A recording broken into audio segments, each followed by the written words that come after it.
এবার দেখো তো কে একজন বলো আমাকে। এতক্ষণ মনে হয় আমার কথাটা শোনা যায়নি না? এই তানজিম, আমার কথা শোনা যাচ্ছে? দেখো তো।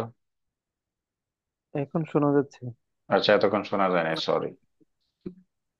আচ্ছা চলো, আমরা গতকালকে কার আলোচনাটা করতেছিলাম? আজকে ভার্বের আলোচনাটা আজকে শেষ হয়ে যাবে।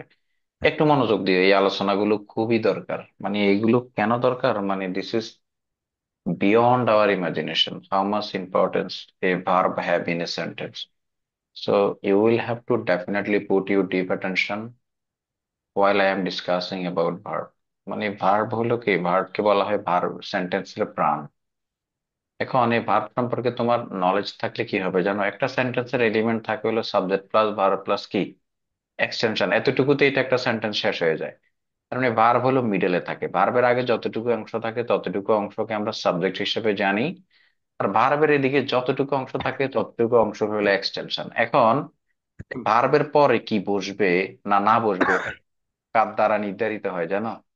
এটা ভার্বের দ্বারা নির্ধারিত হয়। তার মানে হলো এটা কিসের মতো, একটা ভার্ব আসলে কিসের মতো বাস্তব জীবনে এরকম। এই মনে করেন যে এই কোনো একটা বাড়ির সামনে একটা গেট সাজায় রাখছে, তার মানে অটোমেটিক একটা গেট সাজায় রাখলে আমরা বুঝে নিব কি এই বাড়িতে কি হচ্ছে। এ বাড়িতে কি হচ্ছে, এ বাড়িতে কি হচ্ছে মুরাদ? কোন একটা জায়গায় বাড়ির সামনে গেট সাজানো, ম্যাজিক বাতি সাজানো, তখন আমরা বুঝে নিব এই বাড়িতে কি হচ্ছে। বিয়ের অনুষ্ঠান বা কোনো এ অনুষ্ঠান। এই বাড়িতে কোনো না কোনো অনুষ্ঠান হচ্ছে। আবার কোন একটা বাড়িতে মানুষ কান্না করতে করতে ঢুকতেছে বাড়ির গেট দিয়ে, যেই আসতেছে মানে কান্না করে করতে করতে ঢুকতেছে, তাহলে আমরা বুঝে নিব কি ওই বাড়িতে কি হচ্ছে। কে একজন হয়তো মারা গেছে বা কোনো কেউ একটা। একজন হয়তো বা মারা গেছে বা কোনো একটা দুর্ঘটনা ঘটছে, কিছু না কিছু হয়েছে, সামথিং গট হ্যাপেন। এই সেন্টেন্সের মধ্যে ভার্ব ঠিক একই জিনিস। এই বাক্যের মধ্যে সাবজেক্ট বসার পরে ভার্ব বসার পরে ঠিক এখানে কি না কি ঘটতেছে এগুলো ডিপেন্ড করবে কার উপর? এগুলো ডিপেন্ড করবে ভার্বের ভার্বের উপর। উপর। তার মানে ভার্বের গুরুত্ব হইলো খুবই অপরিসীম। আপনারা আরো বুঝতে পারবেন কখন জানেন? এখন তো আমি আপনাদেরকে অল্প অল্প করে পড়াচ্ছি, সরু সরে পড়াচ্ছি। যখন আমরা আরেকটু অ্যাডভান্সে ঢুকবো, যখন আমরা আরেকটু শুরু করব, আরো একটু মানে হলো আলোচনা করব, তখন বুঝবেন একটা সেন্টেন্সের মধ্যে ভার্বের যে গুরুত্ব কতটুকু বেশি। তো গত ক্লাসে আমরা আলোচনা করছিলাম হলো, আমি একটু রিক্যাপ করি, যারা এই ক্লাসে ছিলেন না একটু ধরার চেষ্টা করেন। পারিয়া কেন করতেছে না? ও আচ্ছা, পারিয়ার ঠিক একটা আছে। ক্লাস আছে। আচ্ছা, ও রেকর্ড করে নিবে। আচ্ছা বলি, যেমন এই গত ক্লাসের রিক্যাপ হচ্ছে একটা ভার্ব কয় কয় কয় প্রকার, প্রথমত দুই প্রকার। একটাকে বলছিলাম হলো ফাইনিট ভার্ব, একটাকে বলছিলাম হলো non finite verb. Non finite verb. Finite verb হচ্ছে ওগুলো যেগুলো বাক্যের মধ্যে এসে টেন্স গঠন করতে পারে, মানে আমি এটা দেখলেই বলতে পারবো 12 প্রকার টেন্সের কোনো না কোনো এক প্রকারের মধ্যে পড়ছে। আবার নন ফাইনিট ভার্ব হচ্ছে ওই ভার্ব যেটা দিয়ে কি গঠন করতে পারবো না, এটা দিয়ে আমি কোনো টেন্স গঠন করতে পারবো না, নো টেন্স। এবং এগুলোকে আমি নির্ধারণ করে দিয়েছি, ওগুলো হলো 2+B1, ভার্বের সাথে আইএনজি এবং বি3। এগুলো হচ্ছে নন ফাইনিট ভার্ব। আর ফাইনিট ভার্বের কথা বলছিলাম, এটা আবার দুই প্রকার। সেটা কি কি? সেটা হলো একটাকে বলছিলাম হলো, একটা হলো অক্সিলারি ভার্ব, আর একটা হলো কি ভার্ব, একটা হলো মেইন ভার্ব বা প্রিন্সিপাল ভার্ব। এই অক্সিলারি ভার্বের বিস্তারিত আমি আলোচনা করছি, বলছিলাম হলো অক্সিলারিও দুই প্রকার। একটাকে বলছিলাম হলো প্রাইমারি অক্সিলারি, প্রাইমারি অক্সিলারি। আর একটা বলছিলাম হলো মডাল অক্সিলারি। এটাকে প্রাইমারি অক্সিলারি আবার বলছিলাম তিন ধরনের হয়, এক হলো ডু, আর এক হলো হ্যাভ, আর এক হলো বি। মনে আছে ডু মানে কি? ডুতে কয়টা হয়? ডুতে কয়টা হয়? ডু ডিড, ডু ডিড কি ডাস। এই তিনটা বাক্যের মধ্যে, এই তিনটা বাক্যের মধ্যে অক্সিলারি হিসেবে বসে। হ্যাভ এর মধ্যেও তিনটা আছে, হ্যাভ এর মধ্যে তিনটা হলো কি হ্যাভ হ্যাজ, হ্যাভ হ্যাজ কি হ্যাড। হেড। এবং আমি হ্যাড। বলেছি এই হ্যাভ হ্যাজ হ্যাড এর পরে যদি কখনো ভার্ব বসে সেটা ভার্বের কোন ফর্ম বসবে? V V three. থ্রি। এবং ডু ডিড ডাজ এর পরে যদি কখনো ভার্ব বসে ভার্বের কি কোন ফর্ম বসবে? Verb one. ওয়ান। আর বি ভার্বের পরে যদি কখনো ভার্ব বসে ভার্বের দুইটা রকম হইতে পারে।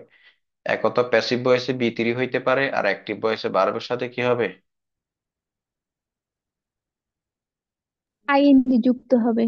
এখন বি ভার্বের পরে যদি ভার্বের কোনো একটা বি থ্রি অথবা কোনো একটা ভার্বের সাথে আইএনজি এলা কোনো কিছু না থাকে, তার মানে বি ভার্ব নিজেই হলো মেইন ভার্ব বা প্রিন্সিপাল ভার্ব।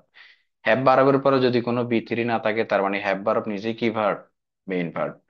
ডু ভার্বের পরে যদি কোনো বি ওয়ান না থাকে, তার মানে ডু ভার্ব নিজেই কি ভার্ব, মেইন ভার্ব। কথা কি ক্লিয়ার নাকি ভেজাল আছে? এক্সাম্পল দিই, একটা একটা এক্সাম্পল দিই, আবার রিক্যাপ যেহেতু বলতেছি। যেমন আমার একটা বউ আছে, এটার ইংরেজি কি? আই হ্যাভ এ কি, আই হ্যাভ এ কি, ওয়াইফ। ওয়াইফ। দেখেন তো হ্যাভ এর পরে এখানে কোনো বি থ্রি আছে কিনা? আছে, কোনো বি থ্রি আছে? না। তার মানে হ্যাভ জি না। নিজে, হ্যাভ নিজে হলো এখানে কি ভার্ব। Main verb. যদি বলি যে I have married a girl, আমি একটা মেয়েকে কি করেছি, বিয়ে করছি। হ্যাভ এর পরে এখানে বি থ্রি আছে কিনা দেখেন তো। আছে। তার মানে হ্যাভটা হলো এখানে কি verb, auxiliary verb. Auxiliary verb. তারপরে যদি বলি যে আই এম এ রিফন ভিডিও, আমি কি ভিডিও,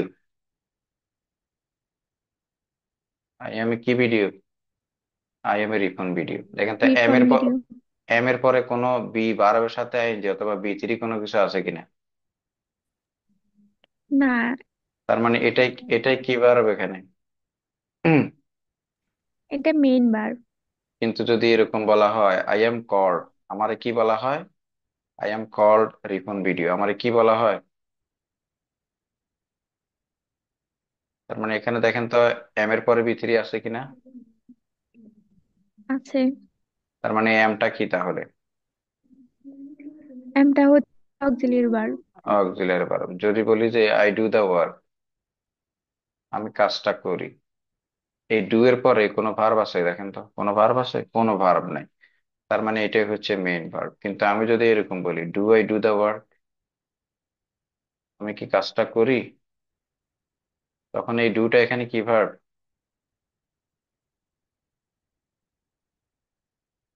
ডুটা কি ভার্ব, অক্সিলারি ভার্ব। দুটো এখানে কি auxiliary verb, verb. Auxiliary verb. আমরা এতটুকু ডিসকাস করেছিলাম গত ক্লাসে। এরপরে মডাল অক্সিলারির কথা বলতে গিয়ে বলেছি, এই যে মডাল অক্সিলারি যতগুলো থাকবে ততগুলোর পরে ভার্বের পরে কি বসবে, ভার্বের কোন ফর্ম বসবে, ভার্ব ওয়ান বসবে। বসবে। কিন্তু একটা মডাল অক্সিলারি আছে যেটা বাক্যের মধ্যে মেইন ভার্বও হইতে পারে, মেইন ভার্ব হিসেবেও বসতে পারে, আবার মডাল হিসেবেও বসতে পারে। সেই ভার্বটার নাম হলো নিড। নিড। সেটা হলো নিড। এবং সেটা মেডিকেলের পরীক্ষা আসছে। কোন পরীক্ষা, এই ছোট্ট একটা জিনিস কোন এক্সামে আসছে, ছোট্ট একটা জিনিস 2000 মনে হয় 22-23, 2023, হ্যাঁ 2022, 2022 এটা মেডিকেলে আসছিল, এই ছোট্ট একটা কোশ্চেন। যেমন আমি যদি বলি যে আই নিড ইউর হেল্প, এটার অর্থ কি, আমার তোমার কি দরকার, আমার তোমার কি সাহায্য দরকার। দরকার। তার মানে নিড হচ্ছে এখানে মেইন ভার্ব। যদি বলি যে আই নিড হেল্প ইউ, আমার তোমাকে সাহায্য করা দরকার, তখন এটার পরে কিন্তু কি আছে, বি ওয়ান আছে। তার মানে নিড হলো এখানে কি verb, modal, auxiliary verb. Modal auxiliary. Auxiliary বলি আর একটু মডাল বলি। আচ্ছা, তারপরে যদি বলি যে আই নিড টু গো, আমার কি দরকার, আমার কি কি করতে হবে, আমাকে আমাকে আমার যাওয়া দরকার। এখানে নিড কিন্তু মেইন ভার্ব। কারণ হলো এটার পরে কোনো কি নেই, এটার পরে কোনো বি ওয়ান আছে দেখো তো, এটার পরে কোনো বি ওয়ান আছে, এটার জি পরে না। Two, two plus V one আছে, এটাই মেইন ভার্ব। কিন্তু যদি বলি যে আই নিড গো, আমার যাওয়া দরকার, তখন এই নিড কি, modal auxiliary verb. Modal auxiliary verb. Super. আমরা এতটুকু ডিসকাস করছিলাম, কতটুকু ডিসকাস করছিলাম, মডাল সম্পর্কে আমরা এতটুকু ডিসকাস করছিলাম। এতটুকু কি আপনারা কি বুঝছেন নাকি বুঝেন নাই? এমন কেউ আছে যে বোঝেন নাই?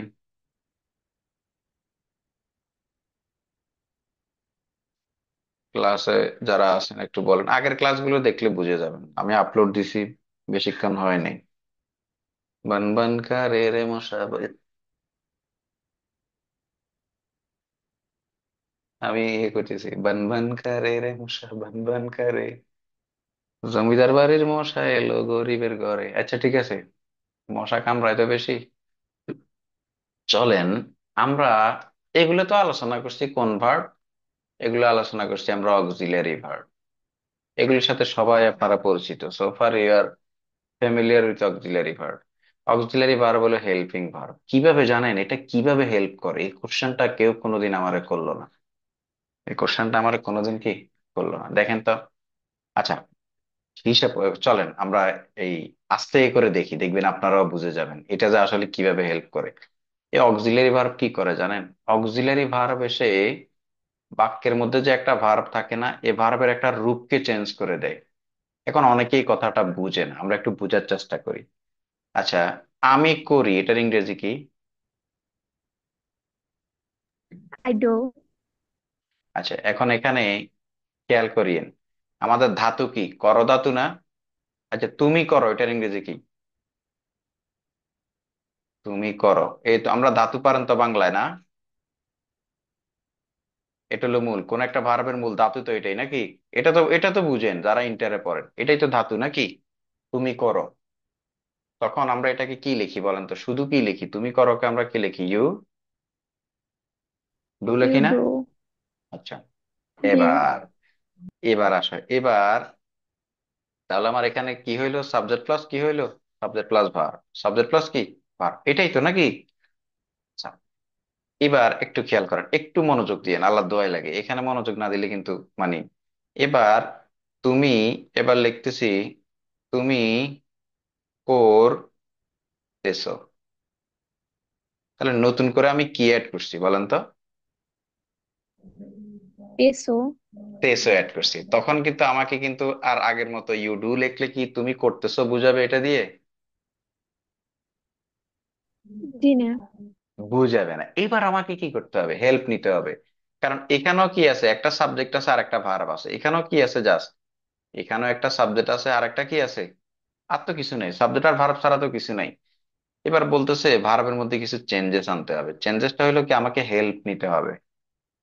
এখানে যে ধাতুর সাথে যে নতুন করে একটা জিনিস অ্যাড হয়েছে, এটাকে প্রকাশ করার জন্য আমি আর শুধু ডু দিয়ে পারতেছি না। তার মানে ডু বলতেছে আমাকে হেল্প করো, আমাকে কি করো?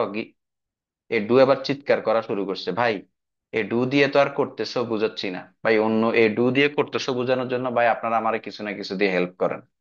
ওই দেখবা এই এই গাড়িতে, তোমরা কখনো গাড়িতে উঠছো? গাড়িতে উঠলে মানুষ বলে যে ভাই আমার বউয়ের তো অসুখ, আমার বউয়ের কি গেছে গা, আমার বউয়ের দুইটা কিডনি গেছে গা, আমার পক্ষে আর কি করা সম্ভব হইতেছে না, তার চিকিৎসাটা আমার আমার নিজের পক্ষে আর চালানো সম্ভব হইতেছে না, আপনারা সবাই মিলে আমার বউরে বাঁচান। আমার বউরে কি করেন? আমার বউরে বাঁচান। এবার ডুও চিল্লা পাল্লা শুরু করছে, সে বলতেছে আমারে বাঁচান। ভাই আমি হইলো ধাতু, শুধু ধাতুর জন্য আসি, কর ধাতুর জন্য, কিন্তু এখানে দিতেছি করতেছো। তার মানে এখানে কি চলমান একটা জিনিস বুঝাচ্ছে না? কোন একটা কাজ সে করতেছে। এবার বলে যে এরকম করার জন্য, এবার এই করতেছোর জন্য, তেসো প্রকাশ করার জন্য সে বলে যে আপনি অক্সিলারি নিয়ে আসেন। কাকে নিয়ে আসেন? এমিজারকে নিয়ে আসেন। কাকে? এমিজারকে নিয়ে আসেন, আর ভার্বের সাথে একটু চেঞ্জেস করে দেন। ডু যেটা আছে এটার সাথে জাস্ট একটা কি এড করে দেন? আইএনজি এড করে দেন। এবার সে বলে যে ইউ আর ডুইং। আচ্ছা, এবার এখানে ইং আর আর কার জন্য আসছে? বাংলা কার জন্য আসছে বলেন তো? ইউ আর আর যে এখানে আসছে, বাংলা কার জন্য আসছে? এই যে এখানে একটা অংশ লিখছিলাম না, তেসো। তার মানে আমি তেসো দিয়ে কি বুঝাচ্ছি? আর এবং ইংটা নিয়ে এসে ওই করধাতুর সাথে জাস্ট কি অ্যাড করছি? কি অ্যাড করছি? তুমি এই তেসোটাকে প্রকাশ করার জন্য। তার মানে বাক্যের মধ্যে অক্সিলারি আসে। এই যে আমাদের বাক্যে যে মিনিং এর চেঞ্জ হয়, বাক্যের কিসের চেঞ্জ হয়? বাক্যের যে অর্থের চেঞ্জ হয়, এই অর্থের চেঞ্জটাকে পরিপূর্ণভাবে প্রকাশ করার জন্য বাক্যে আমরা কার হেল্প নিই? অক্সিলারি হেল্প নিই। মাঝে মধ্যে অক্সিলারি ভার্ব মাইর খেয়া যায়। কি খেয়া যায়? মাইর খেয়া যায়, সেও পারে না। যেমন আমি পারি, আমি কি করি? আমি করি, এটার ইংরেজি কি? এটার ইংরেজি কি? আমি করি, এটার ইংরেজি কি? I do. I do. এবার আরো মাইর খেয়া যায়, এবার সে বলে যে আমি করতে পারি। আমি কি করতে পারি? আমি করতে পারি। এবার মাইর খেয়া যায় এখানে কি জানো? এবার এখানে এসে একটা ঝামেলা লেগে যায়। ঝামেলাটা কি জানো? আমরা যে জানি যে বাংলা ক্রিয়া শেষে যদি ই, অ আর কি থাকে? এ থাকে, তখন এটাকে আমাদের কোন টেন্স করতে হয়? তখন এটাকে আমাদের প্রেজেন্ট ইনডিফিনিট টেন্সে করতে হয়। আনফরচুনেটলি এখানে করতে পারি শেষও কি আছে দেখো তো, কি আছে না, আছে কিনা? এবার সে বলে যে আমি জি। আমি করি, এই যে তে পারি, এই যে পারি, এখানে যে একটা ক্যাপাবিলিটি আসছে, সক্ষমতা আসছে, এই সক্ষমতার জন্য সে বলতেছে আপনি তো ডু বসাবেন, সাথে ডু এর সাথে আলাদা একটা কিছু আনবেন, সেটার নাম কি? ক্যান। তার মানে এখানে আমি এত কিছু লিখে একটা জিনিস, I just want to make you understand auxiliary verb and modal auxiliary verb আর changing the meaning of the sentence. সে সেন্টেন্সের কি চেঞ্জ করছে?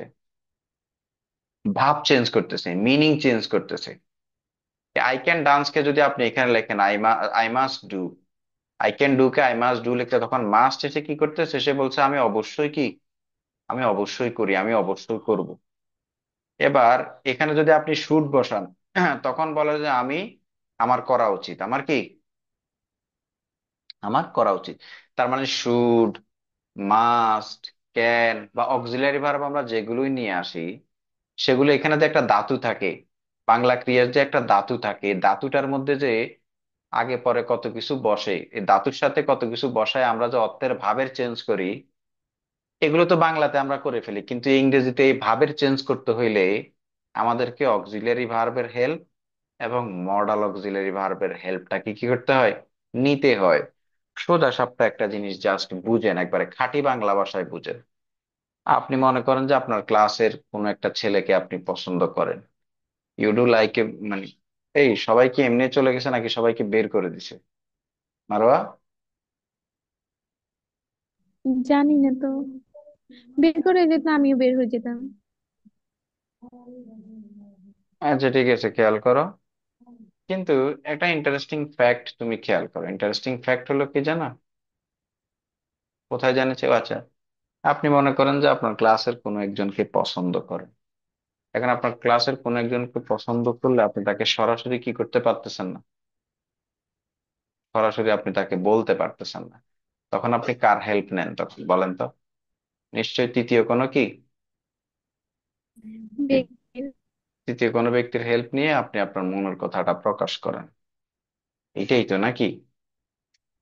ইংরেজিতে আমরা যখন মনের ভাব প্রকাশ করতে যাই, যখন আমরা সেন্টেন্স দিয়ে কথা বলি, যখন আমরা মনের ভাব প্রকাশ করি, মনের ভাব প্রকাশ করতে যাই, তখন আমাদেরকে ভিন্ন ভিন্ন পরিস্থিতিতে ভিন্ন ভিন্ন ভাবে আমাদেরকে ভিন্ন ভিন্ন কথা বলতে হয়। মনে করেন যে বড়দের সাথে একরকম কথা বলতে হয়, ছোটদের সাথে একরকম কথা বলতে হয়। এই যে ভিন্ন ভিন্ন পরিস্থিতিতে আমরা ভিন্ন ভিন্ন ভাবে আমাদের মনের ভাব প্রকাশ করি, এই মনের ভাব প্রকাশ করতে গিয়ে যে এক ধরনের ভিন্নতা, আমাদের ভিন্নতার আশ্রয় নিতে হয়, এই আশ্রয়গুলো আমরা কাকে ঘিরে আমরা নিই, সেগুলো হলো অক্সিলারি আর হলো কি বার। মডাল মডেল অক্সিলারি, অক্সিলারি বার। Modal auxiliary verb. আচ্ছা, এবার আসেন হলো মেইন ভার্বের আলোচনায়। কোন ভার্বের আলোচনায়? এবার আসেন হলো মেইন ভার্বের আলোচনায়। মেইন ভার্বের আলোচনাটা কি? Very very simple. সেটা হলো কি, বাক্যে তো একটা না একটা কি থাকবে, একটা না একটা মেইন ভার্ব থাকবে। বাক্যের মধ্যে একটা ভার্ব থাকলে শুধু ওটাই মেইন ভার্ব, ওটাই কি, যদি একটা ভার্ব আসে তাহলে ওইটাই কি ভার্ব, মেইন ভার্ব। যদি দুইটা মেন থাকে, বার। দুইটা থাকে তাহলে প্রথমটা অক্সিলারি আর শেষেরটা কি ভার্ব, মেইন ভার্ব। যদি তিনটা মেন বার। থাকে, তিনটা থাকে তাহলে অক্সিলারি কয়টা, অক্সিলারি দুইটা আর লাস্টেরটা মেইন ভার্ব। মেন বার একটা। বাক্যের মধ্যে যদি অক্সিলারি কিভাবে থাকতে পারে, এভাবে অক্সিলারি দুইটা, এভাবে অক্সিলারি তিনটা, আর লাস্টেরটা সবসময় লাস্টেরটা কি ভার্ব, মেন বার। লাস্টেরটা মেইন ভার্ব। এভাবে লাস্ট পর্যায়ে গিয়ে এভাবেও হইতে পারে auxiliary plus auxiliary one two, auxiliary three, লাস্টে অক্সিলারি ফোর প্লাস লাস্টে মেইন ভার্ব, সর্বোচ্চ এই ফরম্যাটে আসতে পারে। কোন ফরম্যাটে আসতে পারে? এই ফরম্যাটে আসতে পারে। তো লাস্টে একটা মেইন ভার্ব মেইন ভার্ব লাগবেই। দেখো শুরু হয়েছে মেইন ভার্ব দিয়ে, অতিরিক্ত কোনো কিছু আসলে সেগুলো কি হিসেবে আসতেছে, অতিরিক্ত কোনো কিছু যাই আসতেছে সবই কি, অতিরিক্ত যাই আসতেছে সবই কি, সবই অক্সিলারি ভার্ব। অতিরিক্ত আর যত কিছু আসতেছে সবই অক্সিলারি ভার্ব। তার মানে আমার বাক্যের মধ্যে একটা মেইন ভার্ব থাকতেছে, আর বাকি যাই আসতেছে যাই থাকতেছে ওটাই কি, এটা কি সাথে? অক্সিলারি। যেমন আমি যদি বলি যে I play cricket, I play কি ক্রিকেট, আমাকে বলেন তো এখানে মেইন ভার্ব শুধু ভার্ব কয়টা? একটাই, এটাই মেইন ভার্ব। একটা। এরপরে যদি বলি যে আই শুড প্লে ক্রিকেট, এবার বলেন এখানে মেইন ভার্ব কোনটা? এ মেইন ভার্ব আর should auxiliary verb. Auxiliary verb. আচ্ছা, তারপরে যদি বলি যে I should have played, I should have কি, I should have play. Played. না, প্লে না, হ্যাভ এর পরে যদি কখনো কোনো ভার্ব থাকে, ভার্বের কোন ফর্ম হবে? বলছিলাম একটু আগে, ভার্ব থ্রি। Verb three. এটা হচ্ছে মেইন ভার্ব। এখানে মেইন ভার্ব কোনটা? প্লেড হচ্ছে মেইন ভার্ব, আর হ্যাভ আর শুড হচ্ছে কি অক্সিলিয়ারি ভার্ব। Auxiliary verb. তারপরে বলতেছি, আচ্ছা, তারপরে যদি বলি যে দিস ম্যাচ, যদি বলি যে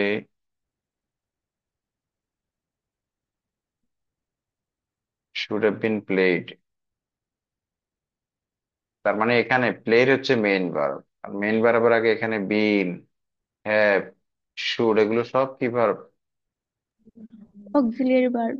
সব অক্সিলারি ভার্ব, অল আর অক্সিলারি ভার্ব। সবগুলো কি ভার্ব? সবগুলো হচ্ছে অক্সিলারি ভার্ব। আচ্ছা, এবার আসেন মেইন ভার্বের বিষয়ে একটু আলোচনা করি। প্রথম কথা হচ্ছে মেইন ভার্বের দুইটা কাজ। হয় বাক্যের মধ্যে সে অ্যাকশন শো করবে, নয়তোবা সে কি শো করবে, নয়তোবা সে কি শো করবে, স্ট্যাটাস। এ স্ট্যাটাস শো করবে। সোফার আমি এটা আপনাদেরকে বলেছি বারবার। কি বলেছি? এটা আমি আপনাদেরকে বারবার বলেছি, মেইন ভার্বে দুইটা কাজ করবে। হয়তোবা বাক্যের মধ্যে এসে সে অ্যাকশন শো করবে, নয়তোবা স্ট্যাটাস শো করবে। যখনই বাক্যের মধ্যে যে মেইন ভার্ব যেটা থাকবে, এটা যখনই স্ট্যাটাস শো করবে, তখনই এখানে কি বসবে? তখন এখানে কি বসবে? কমপ্লিমেন্ট বসবে। কি বসবে? কমপ্লিমেন্ট বসবে। কমপ্লিমেন্ট। আর মেইন ভার্ব যেটা থাকবে, যখনই এটা বাক্যের মধ্যে এসে কি শো করবে? অ্যাকশন শো করবে, এখানে হয় অবজেক্ট বসবে, নয়তো ভাবে কি বসবে? আন্ডার। মডিফায়ার। মডিফায়ার বসবে। তার মানে আমি আপনাদেরকে এতক্ষণ যে ঘুরাইছি পেঁচাইছি, এই ঘুরানো পেঁচানোর আমার একটাই উদ্দেশ্য, সেটা হচ্ছে বাক্যের মধ্যে আমি এক্সটেনশন হিসাবে কি কমপ্লিমেন্ট বসাবো, নাকি আমি অবজেক্ট বসাবো, নাকি মডিফায়ার বসাবো, এটা নির্ণয় করে দিবে কে? নির্ণয় করে দিবে হচ্ছে মেইন ভার্ব। তার মানে if you do not have the proper knowledge or correct knowledge about main verb, you will not be able to identify whether the latter part of a verb is complement or object or a modifier, because the complement, object and modifier are dependent on main verb. If main verb show the action in a sentence, it will followed by object and modifier. Whereas if main verb shows a status in a sentence, it will followed by a complement. আমার কথা বুঝছো নাকি বুঝো নাই? বুঝছি। গান কর কনে? গান বলেন নাম কোরআন শরীফ পড়ে। ও আচ্ছা, মানে একটু সুরের আওয়াজ আসতেছে তো, আমার কাছে সামহাও লিটারালি মনে হইলো যে এরকম একটা কিছু। যাক, এই তো আমাদের একটু ভার্বের আলোচনা, সামান্য একটু আলোচনা করে আমি রাখলাম। আর এখানে আরেকটু জিনিস জানতে হবে, বাক্যের মধ্যে যে সাবজেক্টের পরে ভার্বটা বসে, এটা কার দ্বারা কন্ট্রোলড হয় জানো? সাবজেক্টের দ্বারা কন্ট্রোলড হয় বলে আপনার কথাটা বুঝি নাই। যেমন সাবজেক্ট যদি সিঙ্গুলার হয়, সাবজেক্ট যদি কি, সাবজেক্ট যদি সিঙ্গুলার হয়। সিঙ্গুলার হয়, ভার্বটা হবে কি? ভার্ব ভার্বটা হবে, সিঙ্গুলার হবে। ভার্বটাও সিঙ্গুলার হবে। সাবজেক্ট যদি কি হয়, প্লুরাল হয়। তাহলে ভার্বটাও কি হবে? প্লুরাল হবে। ভার্বটা প্লুরাল হবে। তার মানে এই যে ভার্বের জায়গায় একবার সিঙ্গুলার ভার্ব একবার প্লুরাল ভার্ব বসাচ্ছি, এটা কার উপর ডিপেন্ডেন্ট? কার উপর ডিপেন্ডেন্ট? সাবজেক্টের উপর। সাবজেক্টের উপর ডিপেন্ডেন্ট। আর আমরা একটা জিনিস জানি, বাক্যের মধ্যে সাবজেক্ট হিসেবে কারা বসে?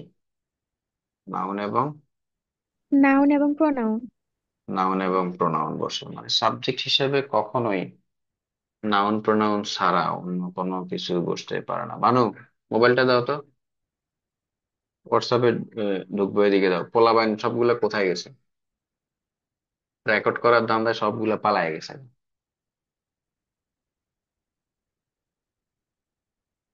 কই গেছে পোলাপাইন?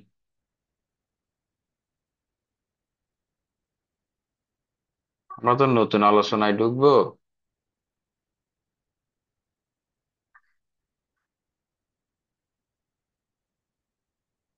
সবগুলা কই পালাইছো?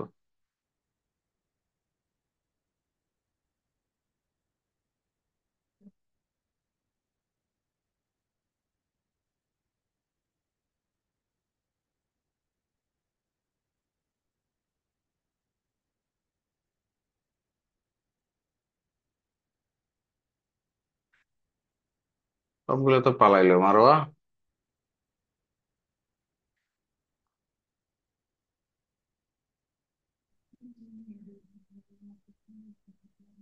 শয়তান। ঠিক আছে, আমরা আমাদের আলোচনা এখানেই রাখলাম। নতুন আলোচনা আসবে তো, নাউন প্রোনাউনের আলোচনা, এটা যাতে সবাই থাকে, এই কারণে আজকে এখানে শেষ করলাম। ঠিক আছে। আচ্ছা, আর কি, আজকে আপুরে সময় দেন। কারো সময় দিতাম? আপুরে, তুমি সবাই তো নাই, আমি একজনই না আজকে। আমার আপু যে আমার সাথে, এটা তুমি কেমনে জানো? মাত্র ডাকছেন যে মোবাইল দেওয়ার জন্য। ও আচ্ছা, তুমি বুঝে গেছো। আরে সালাক রে, দুনিয়াতে আমি শুধু বোকা। ঠিক আছে।